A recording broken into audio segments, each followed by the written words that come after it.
बिस्मिल्लाहिर्रहमानिर्रहीम, अस्सलाम वालेकुम। खेलों की खबरों पर तबसरा और तज्जियों से स्कोर के एक और प्रोग्राम के साथ सैयद याह्या हुसैनी आपकी खिदमत में हाजिर है। कोरोना वायरस की वजह से खेलों की दुनिया की खबरें मंजर आम पर आएँ या ना आएँ, बैनुल-अक़वामी सतह पर खेलों के मुकाबले हों या ना हों, लेकिन पाकिस्तान क्रिकेट एक बार फिर इस वक्त हेडलाइंस की जीनत बना हुआ है। पाकिस्तान क्रिकेट में पै दर पे आने वाले कुछ अहम बातों ने एक बार फिर दुनिया को पाकिस्तान क्रिकेट की जानिब मुतवज्जे कर दिया है। पहले उमर अकमल का मामला, जिनको 3 साल की सज़ा दी गई, उस पर तहफ़्फ़ुज़ात का इज़हार किया जा रहा है मुख्तलिफ़ हलक़ों की जानिब से कि ये कुछ ज़्यादा ही हो गया। फिर उसके बाद पाकिस्तान क्रिकेट बोर्ड के क़ानूनी मुशीर तफ़ज़्ज़ुल हैदर रिज़वी और रावलपिंडी एक्सप्रेस शुएब अख्तर अब आमने सामने है और मामला अदालत तक जा पहुँचा है। जी हाँ जनाब, पाकिस्तान क्रिकेट के हवाले से अगर हम बात करें तो गुज़रने वाले कुछ घंटे इंतहाई अहमियत के हामिल रहे हैं। पाकिस्तान क्रिकेट बोर्ड ने उमर अकमल को 3 साल की सज़ा दी, उस पर आग बगोला हो गए पाकिस्तान क्रिकेट टीम के former test fast bowler Shoaib Akhtar, और उन्होंने कहा कि पाकिस्तान क्रिकेट बोर्ड ने अपना गुस्सा निकाल दिया है उमर अकमल के ऊपर, और फिर उन्होंने पाकिस्तान क्रिकेट बोर्ड के लीगल डिपार्टमेंट को आड़े हाथों लिया। तफ़ज़्ज़ुल हैदर रिज़वी जो माजी में पाकिस्तान क्रिकेट बोर्ड के साथ वाबस्ता रहे, अब भी कानूनी मुशीर की हैसियत से खिदमत अंजाम दे रहे हैं, उनके बारे में जो अल्फाज अदा किए शुएब अख्तर ने, उस पर तफ़ज़्ज़ुल हैदर रिज़वी जो हैं उनके ख़िलाफ़ कानूनी चाराजोई करने का ऐलान कर चुके हैं। लेकिन इस तमाम सूरत हाल पर इससे कबल कि हम गुफ्तगू करें, आपको ये बताते चलें कि स्टूडियो में हमें ज्वाइन कर रहे हैं पाकिस्तान के former test fast bowler Sikandar Bakhsh sahab, जो कि हमारे साथ इस शो में मौजूद रहेंगे। खुशामदीद कहेंगे सिकंदर बख्श साहब आपको। और सिकंदर बख्श साहब के साथ जनाब और भी हमारे आज मेहमान होंगे जो इस शो का हमारे साथ हिस्सा होंगे। पाकिस्तान क्रिकेट बोर्ड के साबिक सरबराह खालिद महमूद साहब को हम खुशामदीद कहेंगे। खालिद महमूद साहब, आपका बहुत शुक्रिया कि आपने हमारे शो के लिए वक्त निकाला। बहुत मेहरबानी। और खालिद महमूद साहब के साथ जनाब हमारे साथ इस शो का हिस्सा होंगे advocate supreme court of Pakistan Shegan Ejaz sahab. आपका भी बहुत शुक्रिया शेगान एजाज साहब कि आपने हमारे शो के लिए वक्त निकाला है। गुफ्तगू की शुरुआत के कबल इसके कि मैं करूं, कुछ बात कर लेते हैं उमर अकमल के हवाले से। और उमर अकमल के हवाले से मामला कुछ इस तरह है कि उमर अकमल ने पाकिस्तान क्रिकेट बोर्ड को जो जवाब दायर किया है उसकी अगर मैं बात करता हूं तो पाकिस्तान क्रिकेट बोर्ड ने 15 फरवरी 2020 की शाम को होने वाले वाक़े पर अपने तहफ़्फ़ुज़ात का इज़हार किया था। और इत्तलात ये हैं कि पाकिस्तान क्रिकेट बोर्ड के chief executive officer Wasim Khan, उसके साथ कर्नल आसिफ और पाकिस्तान क्रिकेट बोर्ड के इस वक्त chief operating officer Salman Naseer और उनके साथ उस्मान वाला साहब जो है वो मुलाकात करते हैं उमर अकमल के साहब के साथ मुकामी होटल में। PSL 5 के आगाज़ पर बोर्ड के ऑफिशल्स की जानिब से मुलाकात के लिए जब उमर अकमल को बुलाया गया, आर्टिकल 1.1.4 और 4.2 के तहत बोर्ड ऑफिशल से पूरी तरह उमर अकमल कहते हैं कि उन्होंने ताउन किया, बोर्ड के तहफ़्फ़ुज़ात पर तमाम सूरत हाल से आगाह किया और बग़ैर किसी हिचकिचाहट के अपने दोनों मोबाइल फ़ोन्स भी उनके हवाले कर दिए जो अब तक उमर अकमल को नहीं मिले हैं। बोर्ड ने मुझ पर कोड ऑफ कंडक्ट की खिलाफ वर्जी करने के वो 2 चार्जेस लगाए। पहले चार्ज में पाकिस्तान क्रिकेट बोर्ड के विजिलेंस और सिक्योरिटी डिपार्टमेंट को पेशकश के बारे में आगाह करने में ताख़ीर की। पाकिस्तान क्रिकेट बोर्ड के मुताबिक इंटरव्यू में बताया गया कि मैंने दोस्त की जानिब से डिनर में शिरकत की। अपने दोस्त जिसका नाम हम यहाँ नहीं ले रहे, उमर अकमल ने बताया कि बैट्समैन को पेशकश की। PCB का पहला चार्ज, उमर अकमल ने PCB को इंटरव्यू में बताया कि वो इस मुलाकात से मुतमईन ना हुए और वो चले गए। उमर अकमल ने सारे वाक़े पर बरवक्त पाकिस्तान क्रिकेट बोर्ड को इत्तला नहीं दी। PCB चार्ज का ये जो चार्ज है वो गलत बयानी पर मबनी है और उस शख्स का नाम नहीं बताया, जबकि मुझे उसका नाम खुद भी नहीं पता। फिर उमर अकमल का जवाब, मेरे पास इस शख्स का नाम छुपाने की कोई वजह नहीं थी। उमर अकमल का जवाब, जब मशकूक शख्स ने मुझसे पाकिस्तान सुपर लीग की तैयारियों पर सवाल किया तो मैं डिनर छोड़कर चला गया। उमर अकमल का जवाब, मुझे कोई पेशकश नहीं हुई, इस मामले पर रिपोर्ट भी नहीं की इसी वजह से। उमर अकमल ने जवाब दिया कि मैंने माजी में पाकिस्तान क्रिकेट बोर्ड को होने वाली पेशकशों के बारे में आगाह किया है, करता रहा हूँ। उमर अकमल का जवाब के दूसरे चार्ज मुबैना बुकी से मुलाकात का इल्ज़ाम लगाया गया जिसका मैंने इंटरव्यू में नहीं बताया। उमर अकमल का जवाब था कि मुबैना बुकी मेरे करीबी अजीज़ का जानने वाला है, मुलाकात में निजी और ख़ानदानी मसले पर बात हुई। उमर अकमल का जवाब था कि माजी में मुझसे मुतालिक बोर्ड में होने वाले मामले को मीडिया की जीनत बनाया जा चुका है। उमर अकमल का जवाब था कि माजी के तल्ख तजुर्बात की वजह से मैंने ख़ानदानी मसले पर होने वाली मुलाकात को अफशा नहीं किया। उमर अकमल का जवाब था कि मुलाकात में मुबैना सट्टेबाज से मेरी मदद के लिए कुछ तलब किया गया जिस पर मैं समझ गया कि यह फिक्सिंग का मामला है, इसलिए मैं पीछे हट गया। उमर अकमल ने बताया कि उसने फ़ौरन बाद मुलाकात को ख़त्म कर दिया। उमर अकमल ने ये सारी बातें पाकिस्तान क्रिकेट बोर्ड को अपने जवाब में दी हैं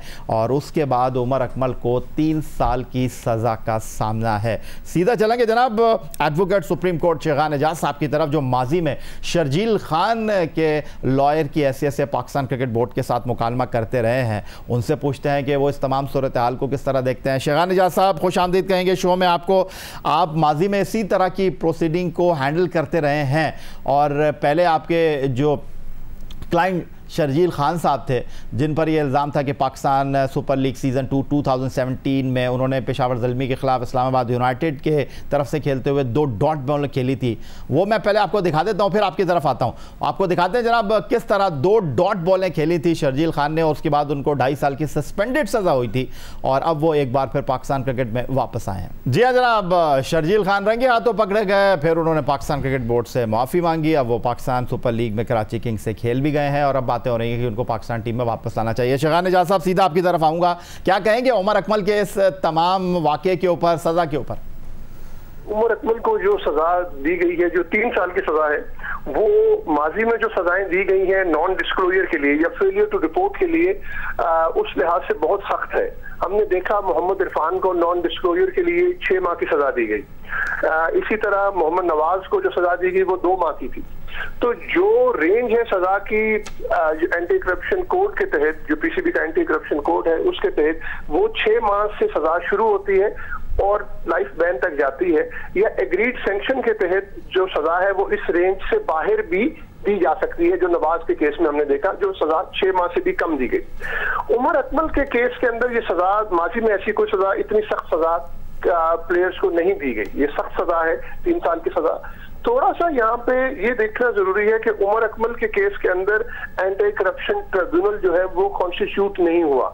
इसका मतलब ये है कि उमर अकमल ने शो कॉज नोटिस का जवाब तो दिया, लेकिन जब उमर अकमल को नोटिस ऑफ चार्ज यानी प्रॉपरली उसके खिलाफ एलिगेशन सामने आए जिसका जवाब देना था, वहां पे थोड़ा सा लीगली केस को मिस हैंडल जरूर किया गया, क्योंकि अगर वहां पे उन चार्जेस को डिनाई किया जाता तो एंटी करप्शन ट्रिब्यूनल बन जाता, और वो डिनाई ना इस केस में नहीं किया। उनका केस सीधा डिसिप्लिनरी पैनल को चला गया जिसने सजा दी। यहाँ पे अगर चार्जेस को डिनाई करते तो ट्रायल पूरा एंटी करप्शन ट्रिब्यूनल कॉन्स्टिट्यूट होता और चलता, लेकिन इस केस के अंदर केस सीधा जो है सजा के लिए चला गया। वो सिर्फ उसी केस में करना चाहिए था अगर एग्रीड सैंक्शन की पीसीबी के साथ उमर अकमल की कोई बातचीत 5.1.12 जो क्लॉज है उसके तहत चल रही होती और उसके तहत ये सजा तय हो जाती कि 6 माह सजा हो। तो यहाँ पे ये सजा जो है ये नहायत सख्त लगती है और थोड़ा सा लगता इस तरह है कि उमर अकमल शायद एग्रीड सैंक्शन वाली चीज पे किसी पे भरोसा करके रहा और उसको लगा ऐसे कि जो बात उसको की गई शायद वो पूरी ना की गई। ठीक है, इस पर तफज़ुल अदर रिजवी साहब का क्या मौक़िफ़ था वो भी हम आपके साथ शेयर करेंगे, लेकिन इस वक्त खालिद महमूद साहब की तरफ चलूँगा जो पाकिस्तान क्रिकेट बोर्ड के साबिक़ सरबराह हैं और माजी में कई हंगामा खेजियों के चशमदीद गवाह रहे हैं। और ये भी आपको बताना ज़रूरी है, जब 1999 में 6ठा आलमी कप, 7वां आलमी कप क्रिकेट टूर्नामेंट इंग्लैंड की सरजमीन पर खेला गया था, पाकिस्तान टीम फाइनल में ऑस्ट्रेलिया से हार गई थी, तो उस टीम पर बड़े इल्ज़ामात लगे थे और उस वक्त खालिद महमूद साहब पाकिस्तान क्रिकेट बोर्ड के सरबराह थे और इसीलिए आज के इस प्रोग्राम में हमने उनको भी शामिल किया है कि खालिद महमूद साहब सिर्फ माजी में पाकिस्तान क्रिकेट बोर्ड के सरबराह नहीं रहे बल्कि कानूनी चीज़ों को भी जानते हैं, क्योंकि LLB की डिग्री आपके पास है। खालिद महमूद साहब, आपने शेगान एजाज साहब की गुफ्तगू सुनी, सिकंदर बख्श साहब भी अपना हिस्सा डालने के लिए यहाँ बैठे हुए हैं, लेकिन पहले मैं आपको इस गुफ्तगू का हिस्सा बनाना चाहूँगा। जी, मैंने आपके प्रोग्राम की जो इब्तदाई सारी बातें हैं वो मैं सुन चुका हूँ। मैं हमारे जो फासिल दोस्त वकील साहब इसमें शामिल हैं उनसे मुत्तफिक हूँ कि ये केस कुछ मिस हैंडल हुआ है। उमर अकमल की जानिब से भी मेरा ख्याल है उसको सही कानूनी रास्ते नहीं दी गई, सही मशावरत नहीं हुई और उसने जब रस्मी तौर पर उस पर नोटिस किया गया तो उस वक्त ने उसका जवाब नहीं दिया और लिहाजा वो ट्रिब्यूनल ने इस हद तक बात ठीक है। और बज़ाहिर देखा है तो किसी केस में 2 महीने सजा, किसी में 6 महीने सजा, तो इसमें 3 साल की सजा।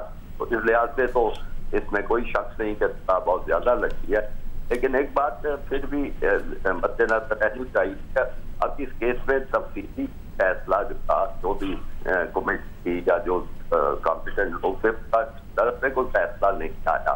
कुछ ना कुछ बाहर कुछ स्पीकिंग ऑर्डर तो होगा, कोई चीज सामने आनी चाहिए, उसमें वो अपने दलाइल वो ये होंगे, उन्होंने भी अपनी वजूहात कुछ ना कुछ लिखी होंगी, तो वो सारी चीजें सामने आ जाए तो फिर कुछ तबसरा जो है इससे किया जा सकता है कि क्या जवाब का या बिल्कुल कोई जवाब नहीं का से ये जो है वो ज्यादा सख्त है। बिल्कुल ठीक है खालिद महमूद साहब आपने, और सिकंदर बख्श साहब आपकी बेचैनी को ख़त्म किए देते हैं, आपकी तरफ आ जाते हैं।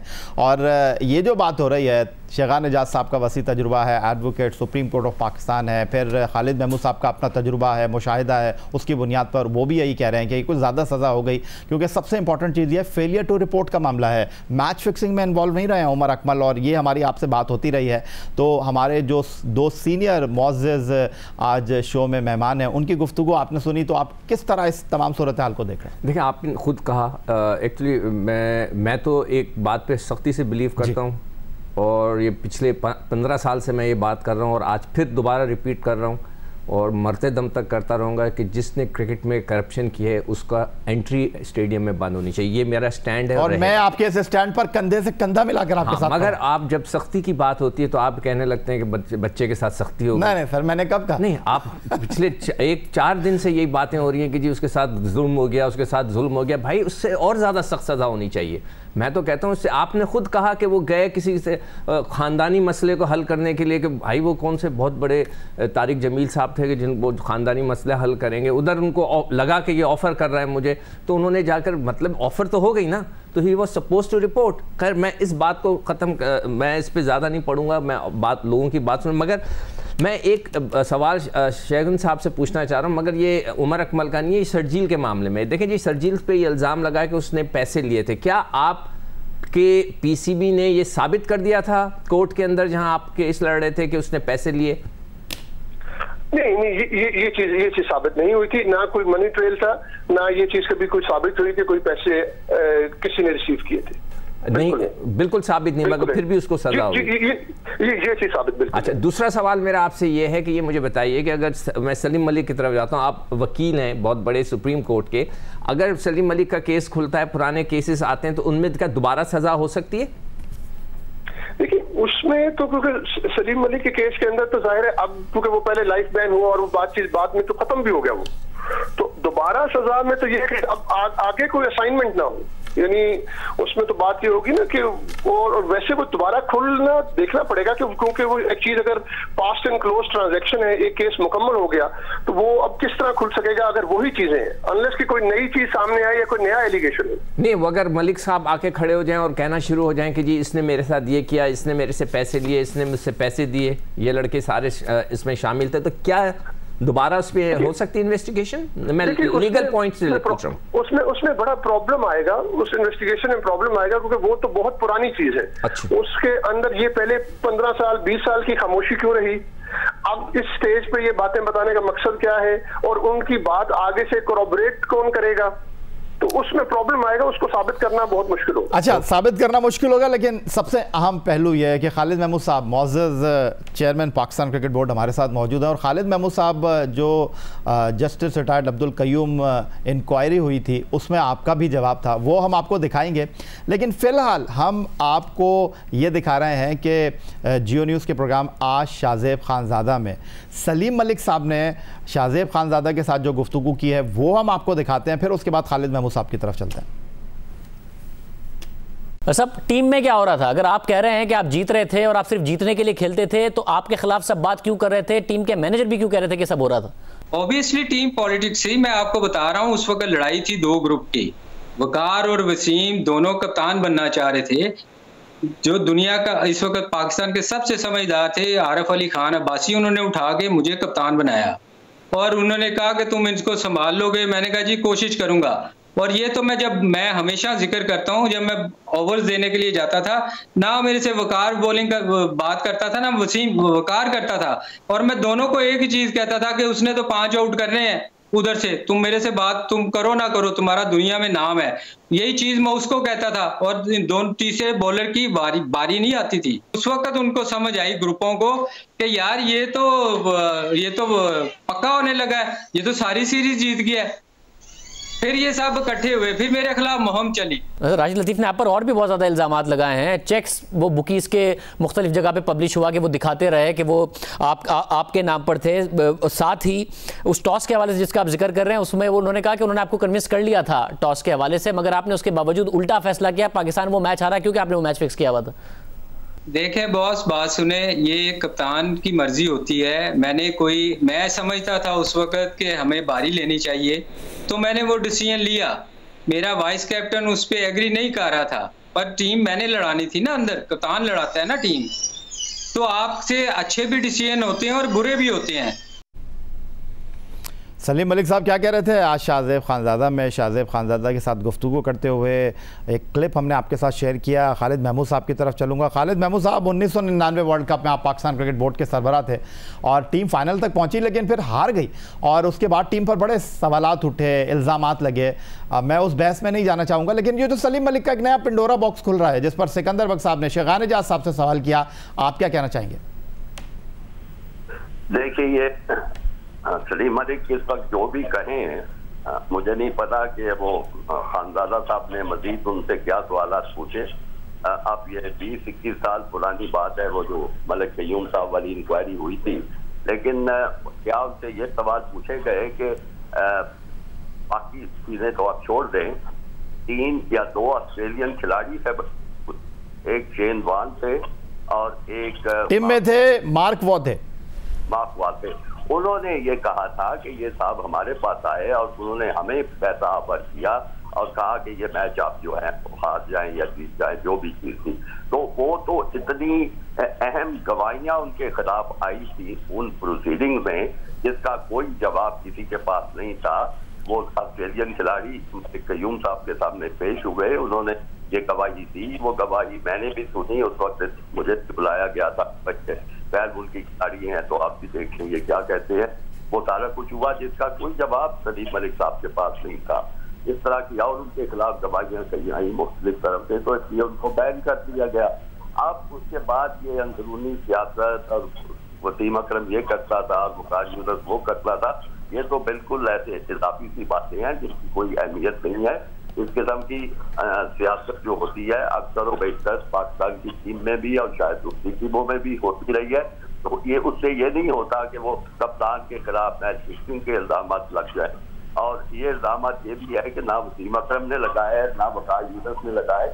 ये आपको पता है, ये राशिद लतीफ़ ने सबसे पहले बात की थी और मैं इसको कॉम्प्लीमेंट करता हूँ कि उसने उस जुर्रत का मुजाहरा किया, ये बात कर दी और वो बात के नतीजे में ये मसला सामने आ गया। इसलिए मुझे किसी तरह का भी सलीम मलिक के मामले में कोई शक व शुबा नहीं है। जब उसको जो सजा हुई थी, जो बैन हुआ था, रह गई बात के वो जो बात में वो बैन हट गया था, वो किसी लोअर कोर्ट में गालबन को पिटीशन हुई और क्रिकेट बोर्ड को चाहिए था कि उसमें वो पार्टी बनते और उसमें पूरी जो गवाहियां थी वो उसके बारे में कोर्ट को बताते। कहा एक हाई कोर्ट के जज का फैसला या फतवा जो भी कह लें, ठीक है, वो प्रोसीडिंग की नौयत दूसरी थी, लेकिन उसको कोई छोटा कोर्ट जो था, सिविल कोर्ट जो है, वो कैसे उसको खत्म कर सकता था। ये गहरा कानूनी मसला है, लेकिन मेरा ख्याल जो था वो एक वाज़ेह केस है जो खत्म हो चुका है। अब जो मर्जी कहते रहे, ये क्रिकेट बोर्ड की पॉलिसी है कि वो 0 टॉलरेंस कहते कहते अगर फिर उनको भी वापस ले आना चाहते हैं तो वो एक ट्रेजेडी होगी। ठीक है, खालिद महमूद साहब हमारे साथ मौजूद हैं स्टूडियो में। हमारे साथ पाकिस्तान के former test fast bowler Sikandar Bakhsh sahab और सुप्रीम कोर्ट के एडवोकेट शेगान एजाज साहब लाहौर से टेलीफोन लाइन पर हमारे साथ मौजूद हैं। मजीद गुफ्तगू करेंगे शुएब अख्तर, तफद्दुल हैदर रिजवी का मामला क्या है और पाकिस्तान क्रिकेट बोर्ड ने इस तमाम सूरत हाल पर क्या कहा है, ये भी बात करेंगे, लेकिन एक ब्रेक के बाद।